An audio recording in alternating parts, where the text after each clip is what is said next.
네, 오늘은 지난주에 이어서 믿음과 받으심장 첫 부분에 대해서 다시 이야기하겠습니다. 믿음과 받으심 첫 부분에서는 우리가 하나님의 사랑으로 인해 우리의 양심이 각성될 때 죄를 미워하게 될 것이고, 죄에서 벗어나려고 하면 할수록 우리의 무력함을 느끼게 될 것이라고 말하고 있습니다. 또한 우리들의 동기는 불순하고 마음은 깨끗하지 못하고 온갖 죄와 더러움으로 차 있다는 걸 깨닫게 될 것이라고 설명하고 있습니다. 이것이 바로 우리의 1번 상태를 설명하고 있는 것입니다. 우리가 예수님께 다가가면 다가갈수록 우린 속수무책이라는 걸 더욱더 알게 되는 것입니다.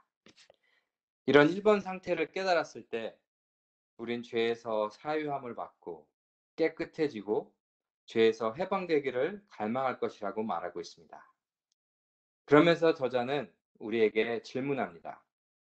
하나님과 더불어 융화되고 부와 같이 변화하는 것, 이것을 어떻게 얻을 수 있는가?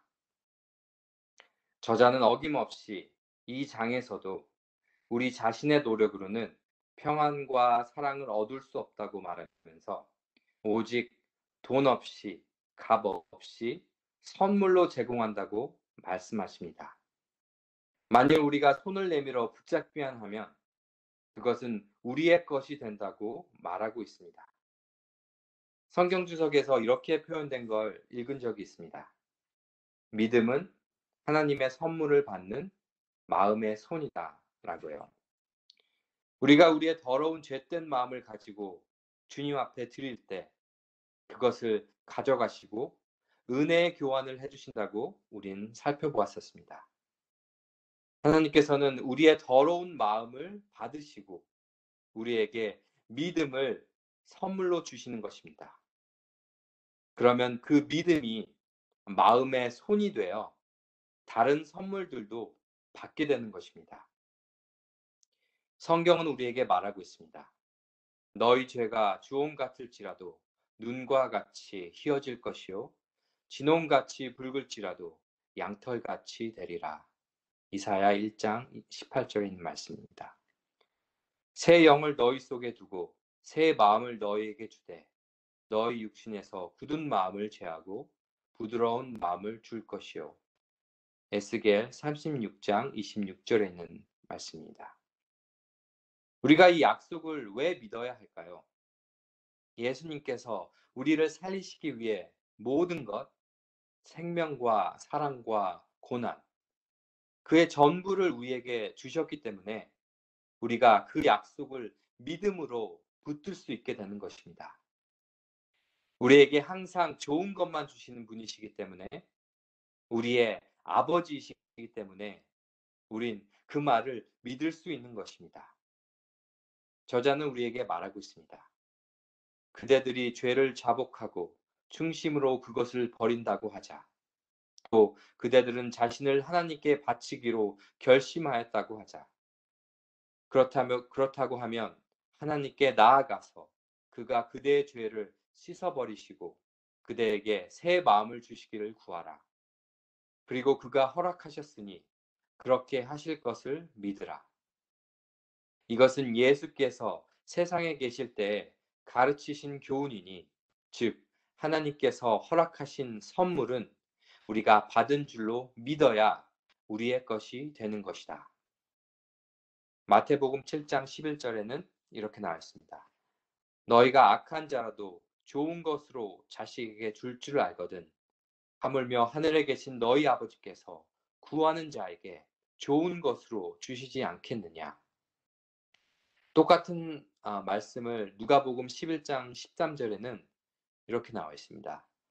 너희가 악할지라도 좋은 것을 자식에게 줄 알거든 하물며 너희 하늘 아버지께서 구하는 자에게 성령을 주시지 않겠느냐 하시니라.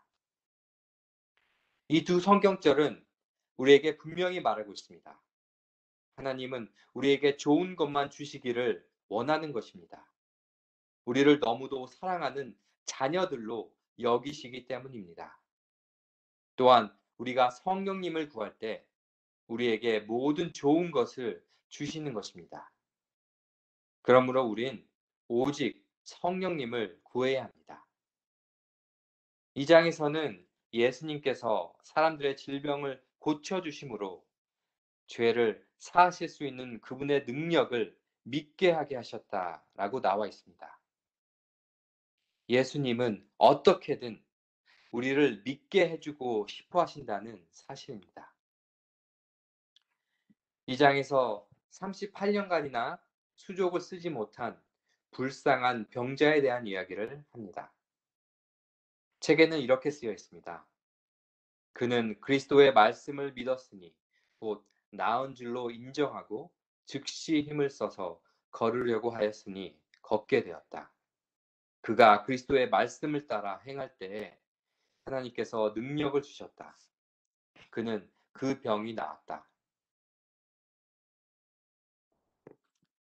여기서 이 불쌍한 병자가 단순히 믿음이 좋아서 말씀에 순종했을까요?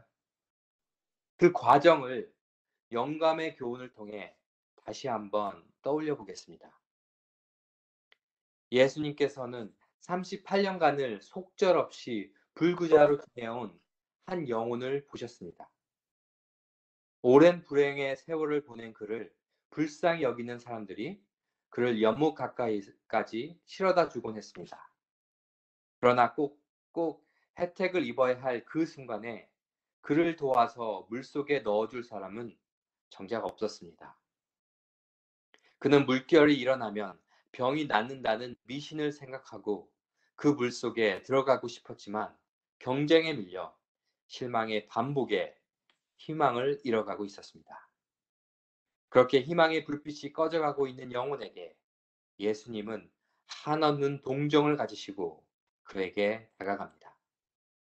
예수님의 부드럽고 자비로운 얼굴을 보았을 때 그의 마음속에는 희망이 솟아났다고 합니다. 하지만 수없이 반복되었던 실패를 생각했을 때 그는 다시 용기를 잃고 말았습니다. 그는 지쳐서 얼굴을 돌리고 주여, 물이 동할 때 나를 못에 넣어줄 사람이 없어 내가 가는 동안에 다른 사람이 먼저 내려가나이다 라고 말하였습니다.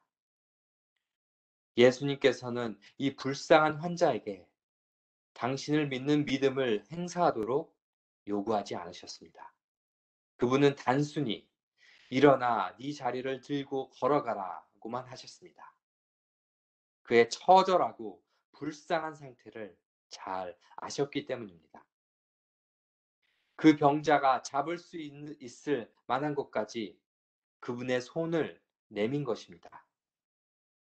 그리고 그 사람의 믿음은 그 말씀을 굳게 붙잡습니다. 자기의 죄된 1번 상태, 아무리 스스로 노력해도 안 되는 그 상태를 알았기 때문에 그 인자하고 부드러운 음성에 반응하여 그 말씀을 굳게 붙잡았던 것입니다. 그가 의심하지 않고 그리스도의 명령에 순종하기로 뜻을 정하자 그의 모든 근육이 그의 의지에 응답합니다. 영감의 교훈은 이렇게 기록하고 있습니다.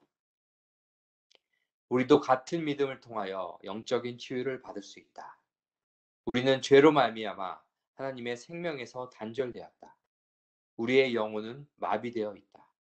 그 쇠잔한 사람이 걸을 수 없었던 것과 같이 우리도 우리 스스로의 힘으로는 거룩한 생애를 살 수 없다. 많은 사람들이 그들의 무력함을 깨닫고 그들을 하나님과 조화되게 해줄 영적 생명을 갈급한다. 그들은 헛되이 그것을 얻기 위해 분투한다. 그들은 절망 가운데서 오브라 나는 공고한 사람이로다. 이 사망의 몸에서 누가 나를 건져내랴고 부르짖는다. 이렇게 낙심하고 몸부리치는 자들은 위를 쳐다보라.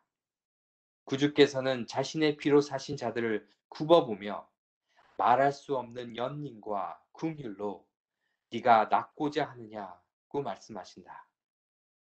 예수께서는 그대에게 건강과 평안 가운데서 일어서라고 명하신다. 그대가 완쾌되었다고 느껴질 때까지 기다리지 말라. 그분의 말씀을 믿으라. 그러면 그 말씀이 이루어질 것이다. 그대의 의지를 그리스도의 편에 두라. 그분을 섬기고자 뜻을 세우고 그분의 말씀에 의지하여 행동할 때에 그대는 힘을 얻을 것이다. 그를 불쌍히 여겨 거기까지 찾아온 예수님. 그 병자는 그 온화하고 애정 넘치는 예수님의 얼굴을 바라봅니다. 처음에는 그는 그를 찾아오고 말을 걸어온 이 예수님이 마냥 반갑고 좋았을 것입니다.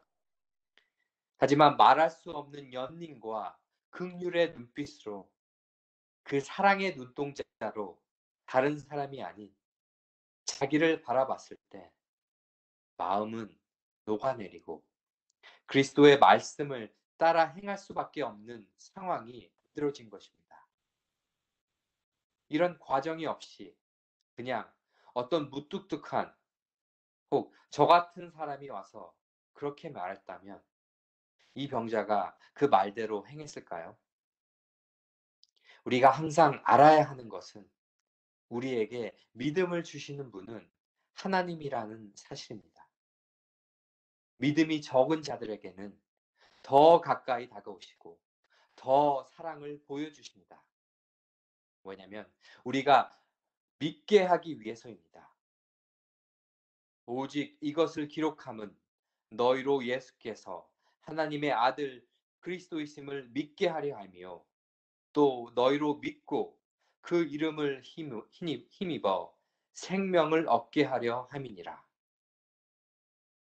우리가 하나님으로부터 멀어진 만큼 우리의 믿음이 너무 형편없어서 예수님을 바라볼 힘조차 없을 때 예수님은 더 가까이 다가오시고 우리가 고개조차 돌릴 수 없을 때 그분의 고개를 낮추셔서 우리의 눈높이까지 내려오셔서 우리와 눈을 마주치십니다.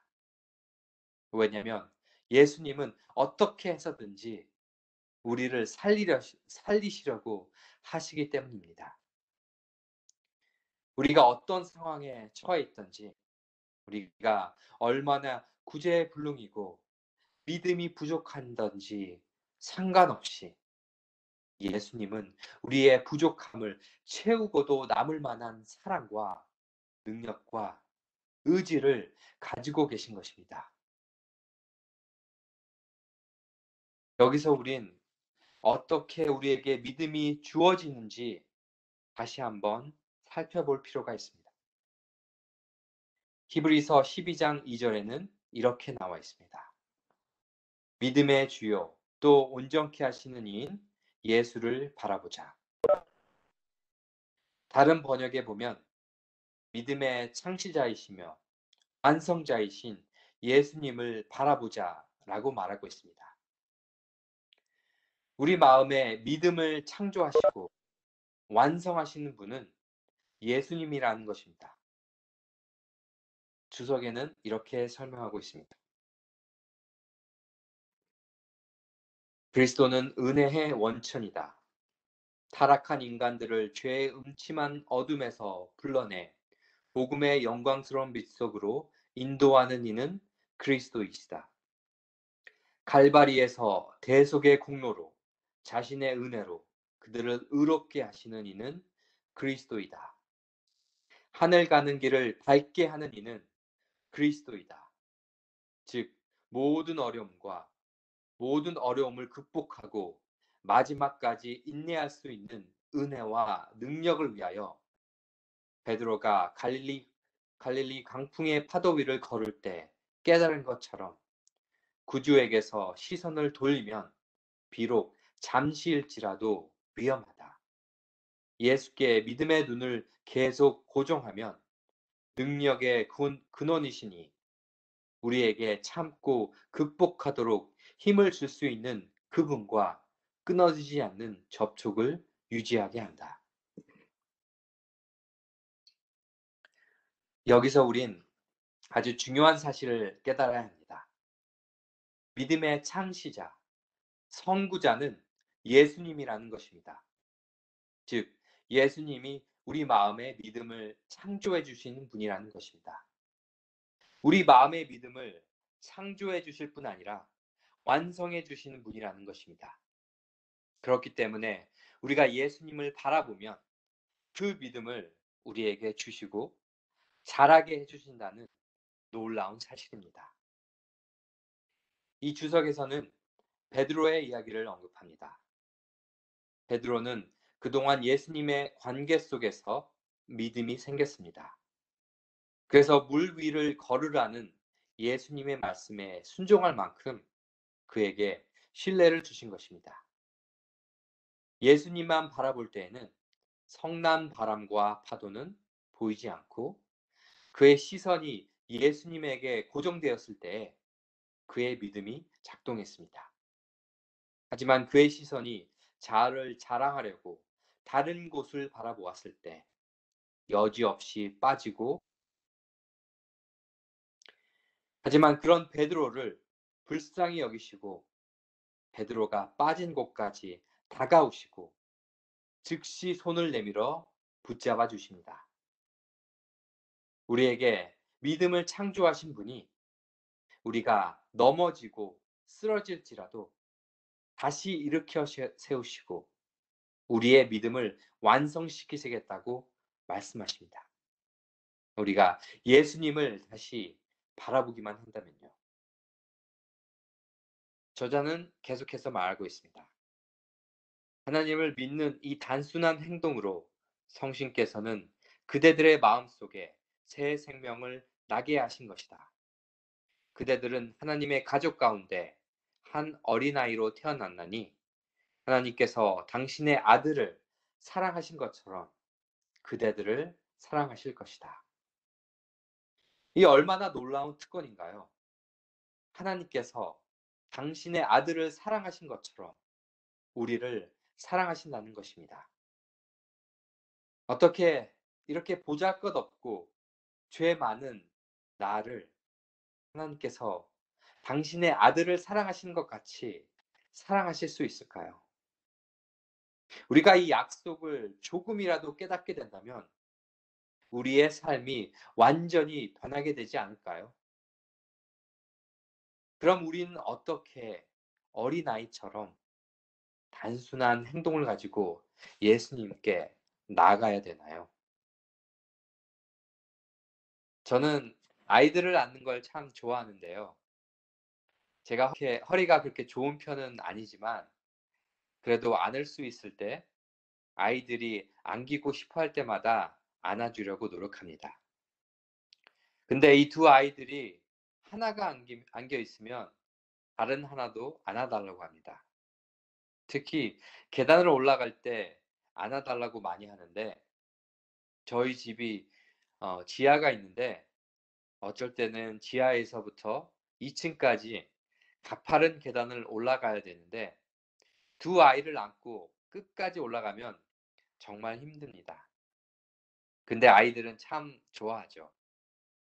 막내 아이는 제가 안고 갈 때 종종 아빠 힘세 라면서 발음도 어눌한 아이가 자랑하듯이 웃으면서 말하면 힘들지만 끝까지 안아주고 싶다는 마음이 들면서 행복해집니다. 첫째는 그래도 좀 커서 아빠가 힘들어하는 모습이 보이는지 어느 순간부터 아빠 힘세가 아니라 아빠 힘내라고 바뀌더라고요.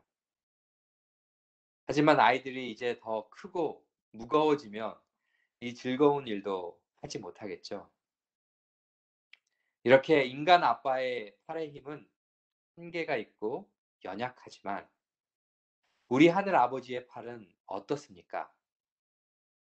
시편 89편 13절에 있는 말씀입니다.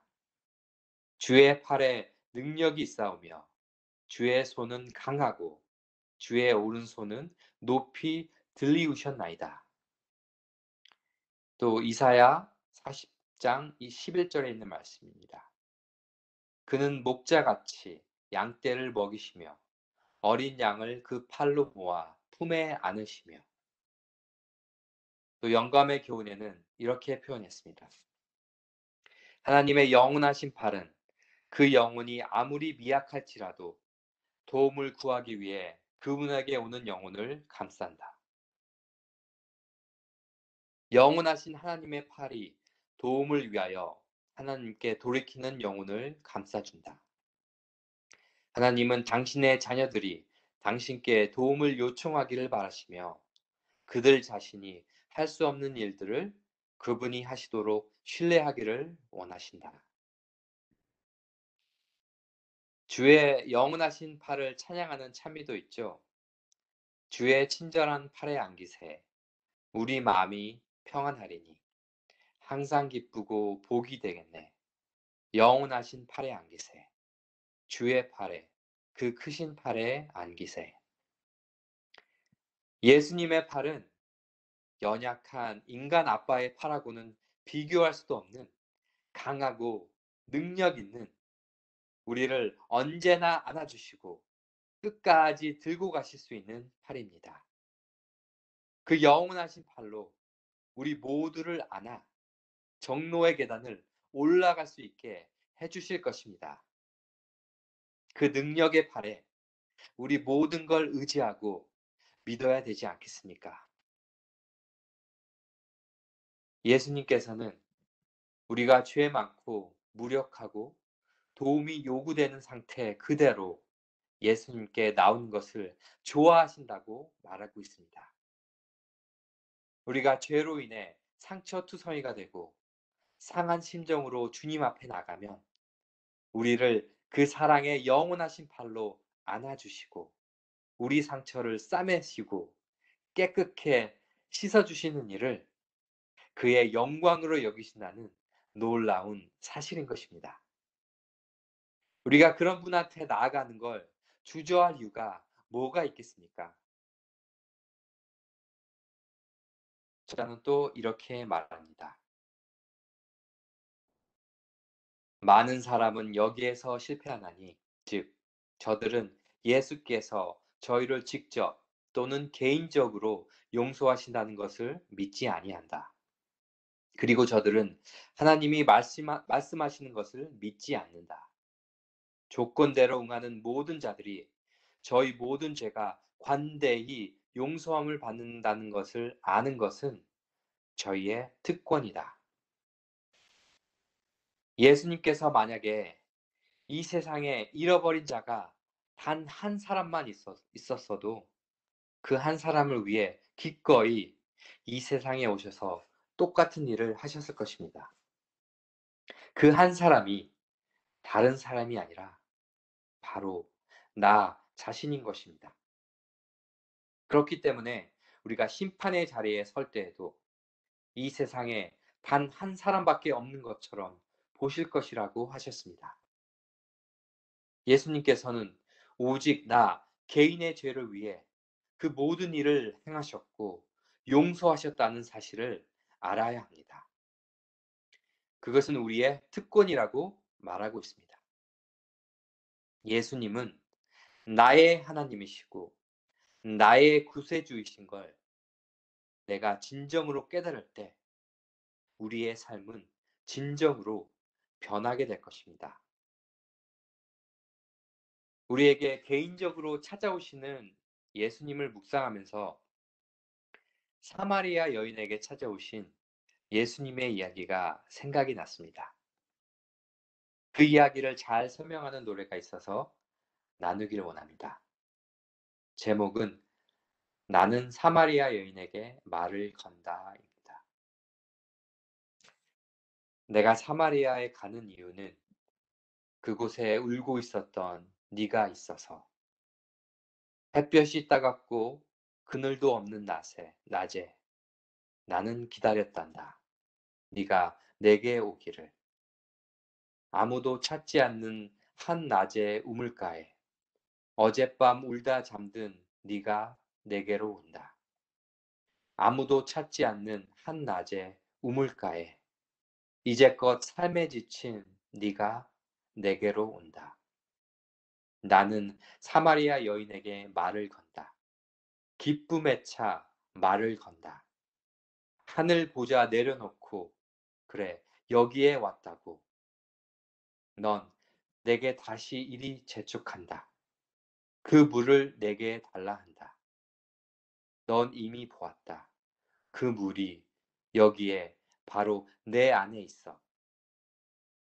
아무도 보지 않았던 내게, 아무도 오지 않았던 내게, 그 누구도 찾지 않았던 내게, 내가 지금 간다.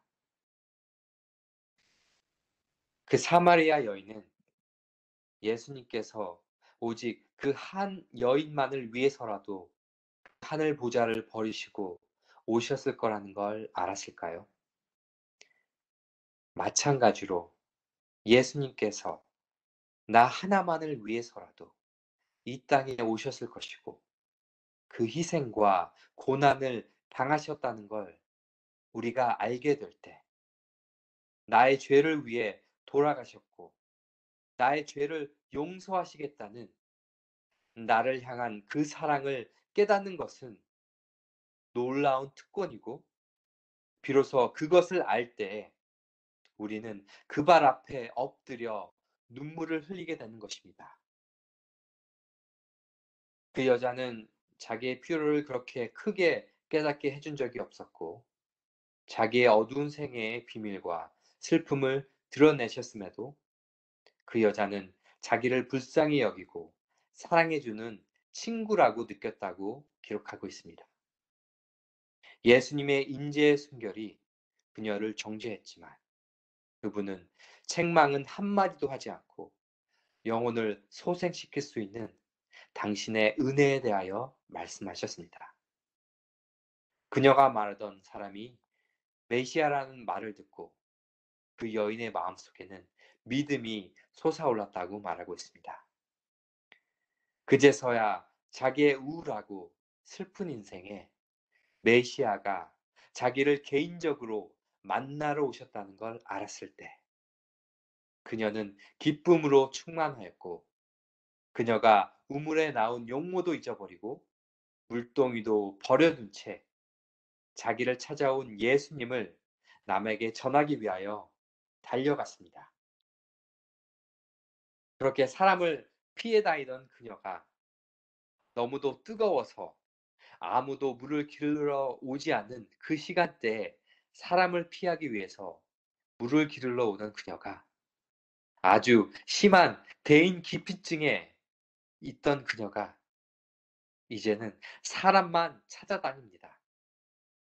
사람들도 그 여인의 얼굴에서 그전에 보지 못했던 새로운 표정과 기쁨에 충만한 그녀의 얼굴과 그녀가 하는 말로 인해 예수님을 보러 가려는 마음이 생깁니다.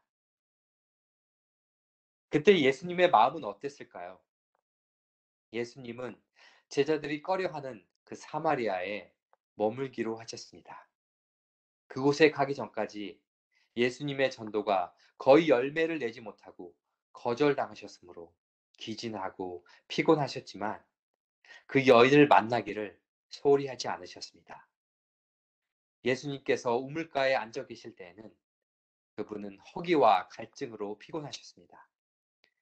아침부터 먼 여행을 하셨고 정오의 뜨거운 태양이 그분에게 뇌를 쬐고 있었습니다. 바로 옆에 마실 수 있는 신선한 물이 있었음에도 못 마시는 그분의 갈증은 더 심해졌습니다. 그 사마리아 여인을 만난 목적을 이루었을 때 정작 그의 갈증과 피곤은 그분의 생각을 떠났습니다. 예수님의 얼굴은 기쁨에 차 밝게 빛났으며 그 여인이 생명수를 마시는 것을 보심으로 인해 그분의 주림과 갈증은 채워졌습니다.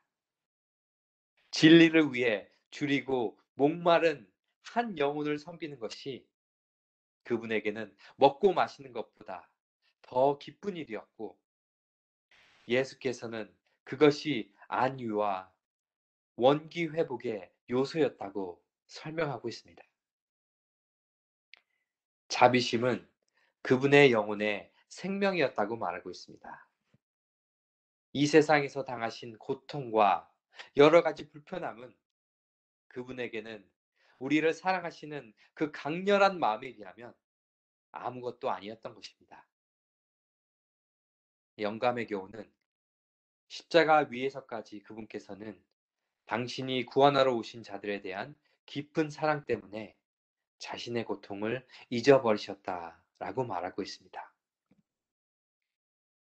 그만큼 그의 사랑은 놀라운 것입니다. 그것도 단 한 사람, 나를 위해서 기꺼이 하셨을 것이고, 이 세상에 잃어버린 자가 나 하나밖에 없는 것처럼 각 개인을 바라보시는 것입니다. 가정과 건강 226페이지에는 이렇게 기록되어 있습니다. 그분께서는 각 개인의 이름을 아시며 당신의 사랑하는 아들을 다른 어떤 사람을 위해서가 아니고 마치 그 한 사람을 위해서 주신 것처럼 각 사람을 돌보신다. 또 다른 영감의 교훈을 보면 이렇게 나와 있습니다. 하나님과 각 영혼과의 관계는 마치 이 지구상에 그 한 사람 외에는 하나님께서 돌보실 다른 사람이 하나도 없으며 당신의 사랑하시는 아들을 주실 다른 아무 상대도 없는 것처럼 그렇게 확실하고 완전하다.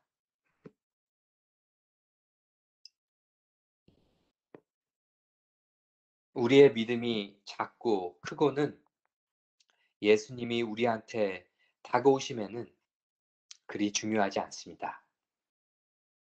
예수님은 우리가 어떤 믿음의 위치에 있든지 상관없이 우리에게 다가오십니다.